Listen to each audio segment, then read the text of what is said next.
Quando você estava falando sobre o manifesto, você falou do manifesto ágil, né? Isso é muito dentro de um mundo de uma nuvem do TI, né? Às vezes as pessoas, a gente que é de RH, fala, não, mas isso é de TI, não sei o quê. E, na verdade, isso está permeando, já permeou por toda a organização. Muito. Como é que é isso na prática, Guilherme? Como é que a gente pode, né, falar para os nossos líderes que ainda não conhecem? A gente tem todo tipo de empresa no Brasil. A gente tem as startups que conhecem tudo sobre isso. A gente tem umas que estão caminhando para isso. Tem umas que não tem nada sobre isso. Então, a gente tem sempre todo esse público assistindo aqui a gente. Então, a gente sempre tenta ajudar as pessoas a irem qual caminho, né? E como é que isso funciona na prática?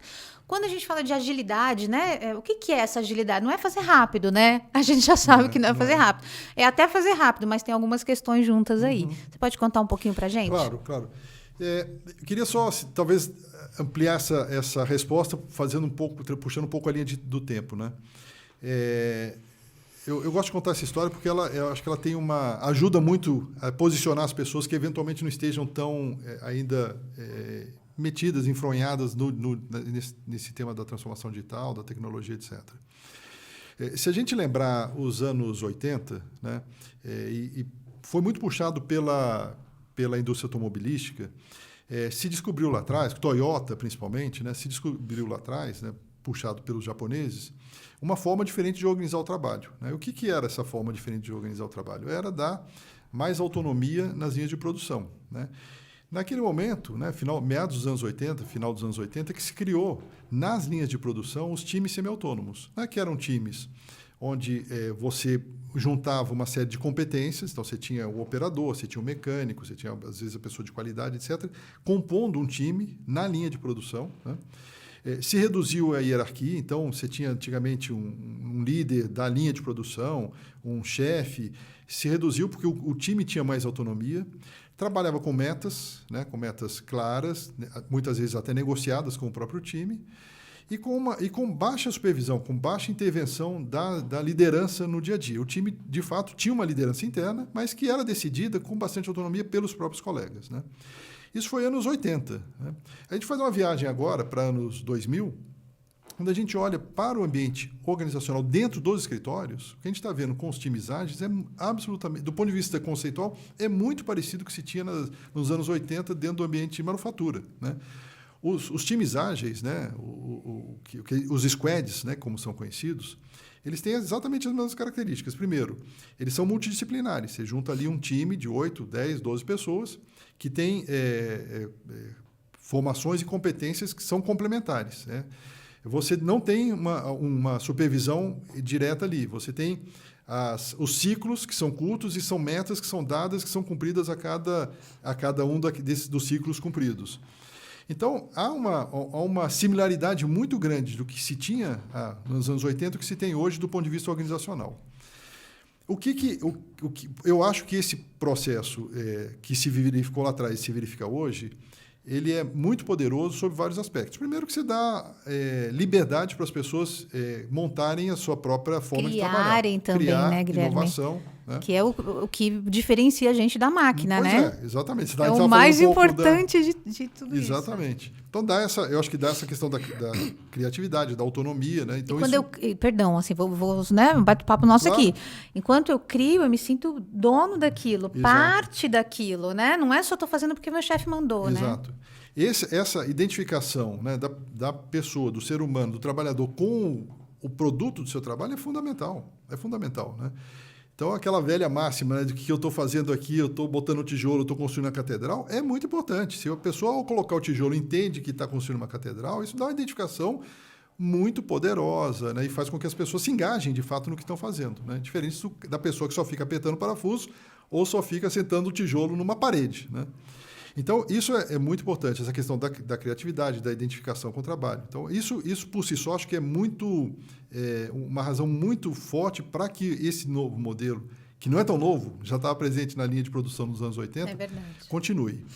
Além disso, como as pessoas se identificam, gostam e preferem trabalhar nesse modelo, há um modelo tradicional, né, no famoso comando e controle, você tem o chefe ali no dia a dia, etc., porque elas têm autonomia para trabalhar, porque elas conseguem se relacionar, elas conseguem dar o ritmo do trabalho que faça sentido para o grupo, E isso por um lado da satisfação do indivíduo. E quando você vai para a empresa, né, essa metodologia ágil, essa maneira de funcionamento dos times, tem mostrado que o resultado para o cliente, para o consumidor, é muito bom. Né?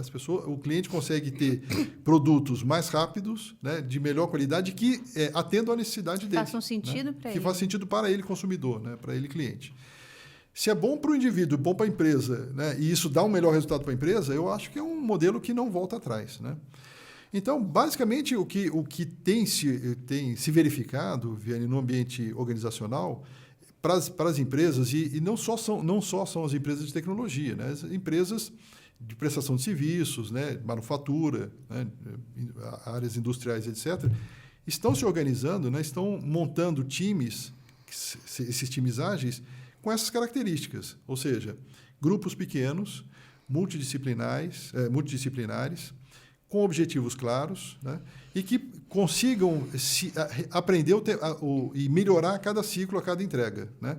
Isso vale para um desenvolvimento de um software, um desenvolvimento de um produto, para um projeto, né? Uma gestão de projeto, que pode ter exatamente essa mesma característica. Até um processo de recrutamento e seleção. Vale como um processo de recrutamento e seleção também. Conseguir olhar fase a fase, porque são pequenos processos, não é isso, Guilherme? Exato. Então, a gente conseguir olhar fase a fase, ver o que dá para melhorar em cada... É a melhoria contínua. A melhoria contínua tem rituais, existem rituais que são importantes a serem seguidos. Né? Então, dentro desse conceito, né, o sprint é um ritual, ou seja, ciclos que se repetem a cada período, só que são melhorados toda vez que eles são reiniciados.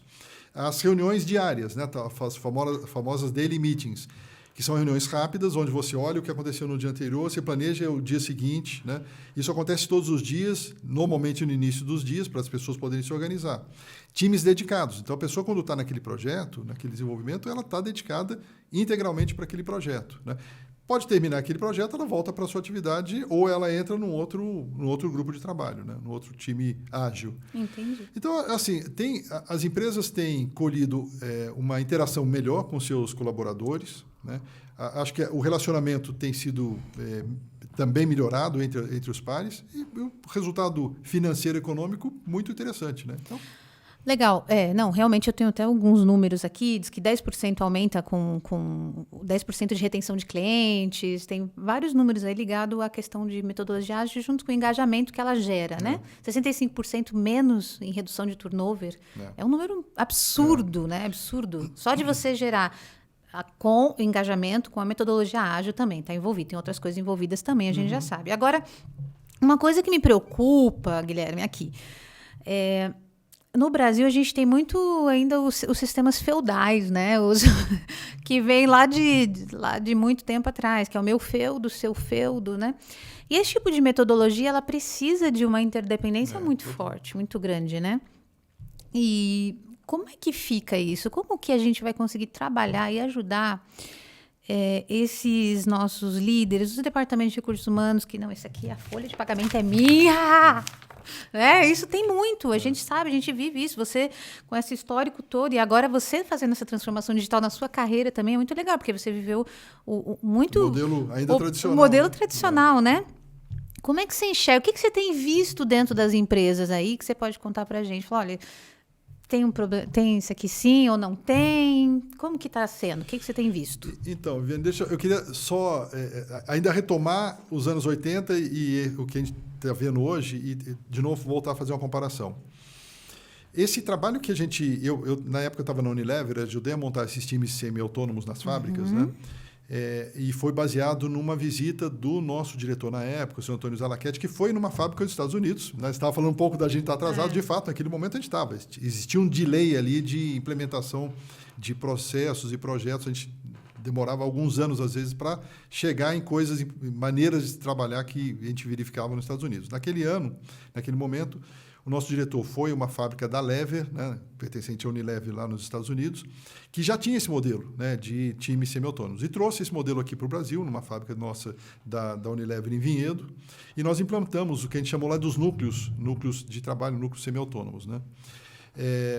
Só que entre a ida dele para essa planta de Cartersville lá nos Estados Unidos, voltar ao Brasil, fazer uma reunião com os responsáveis pelas áreas, a área de recursos humanos, a gerência da fábrica, definir as etapas, iniciar o processo E, efetivamente, ter o primeiro núcleo funcionando, entre a viagem e o primeiro núcleo, foram quase 2 anos. Nossa. 2 anos de preparação, né, de entendimento dos novos papéis e responsabilidades, tirar a supervisão da linha de produção e dar uma outra atribuição de coordenação, e não de uma supervisão do trabalho, da tarefa, mas uma coordenação de uma atividade muito mais estratégica. Isso demandou esse tempo, né, de preparação, de 2 anos para a gente poder estar preparado. E aí, respondendo a sua pergunta, como é que hoje os líderes se preparam? O grande desafio que se tem hoje é que os 2 anos dos anos 80 para fazer um tombamento de uma estrutura para esse time semi-autônomo, o que a gente tem hoje, o que se verifica hoje são, às vezes, semanas, né? Um mês, no máximo 2 meses, a organização sai de um modelo tradicional e faz esse tombamento para o time ágil, né? Os times ágeis, ou semi-autônomos. Esse é o grande desafio que se tem. Porque se a gente teve os 2 anos para preparar naquela época, hoje em dia a gente não tem. É quase um aprendizado ao momento, na mesma maneira, no mesmo momento que as coisas vão ocorrendo. Uma vez conversando com um colega, um consultor, manifestando essa preocupação, falei, poxa, como é que nós, RH, ajudamos a liderança a fazer essa transição de um modelo tradicional, né, muitas vezes ainda de comando e controle, mudar uma chavinha para deixar o time trabalhar, dar autonomia para o time, etc. Se isso está ocorrendo em, às vezes, 2 semanas, 2, 3 semanas. E a resposta... Eu estava muito angustiado. Falei, caramba, isso vai dar erro, né? Nós vamos ter problema em relação a essa situação. E a resposta dele, de certa forma, foi tranquilizadora, porque ele falou assim, olha, Guilherme, é isso mesmo, não adianta, porque aqueles 2 anos que se tinha nos anos 80 não existe mais. Né? As coisas são muito mais rápidas hoje e precisam ser mais rápidas. Há uma exigência do mercado para que as coisas sejam mais ágeis. Vão acontecer conflitos. Né? Não tenha dúvidas de que acontecerão conflitos dentro do próprio time, do líder com o time. O nosso papel enquanto RH é ter muita atenção e fazer as intervenções no momento que ocorrerem as necessidades. Né? Então, se você está vendo ali um potencial conflito aparecendo, ajuda o time, chama o Scrum Master, que tem a responsabilidade de manter a metodologia funcionando, se coloca a serviço do time, faça as intervenções sempre que forem necessárias. Prepare o líder também à medida que o processo vai ocorrendo, né? E sobretudo, apoie e esteja próximo das pessoas e dos líderes. Né? Essa foi a recomendação dele para mim e eu acho que faz muito sentido. Né? Então, é claro que a gente tem que falar sobre a metodologia, explicar quais são os novos papéis e responsabilidades, mas são papos rápidos e rapidamente as pessoas começam a experimentar, trabalhar nesse novo modelo e vão fazendo as correções à medida que são necessárias. Né? Da mesma maneira que os ciclos para lançamento de um produto, eles são curtos, acho que os ciclos de melhoria de funcionamento do próprio grupo, do próprio time de design, tem que ser curtos também, é um processo de aprendizagem contínua. Né? Não, super legal isso que você falou, que a gente vai encontrar o conflito. Vai encontrar, ok, e a gente tem que estar preparado para isso. Como? Estando na ponta junto com os líderes. É muito importante. Não no nosso departamento, não no gabinete. Não. Tem que sujar a bota, gente. Tem que ir para o campo e ficar do lado do líder. Porque o líder é a pessoa de recursos humanos também ali dentro da equipe, né? Claro. Além de todas as outras tarefas dele.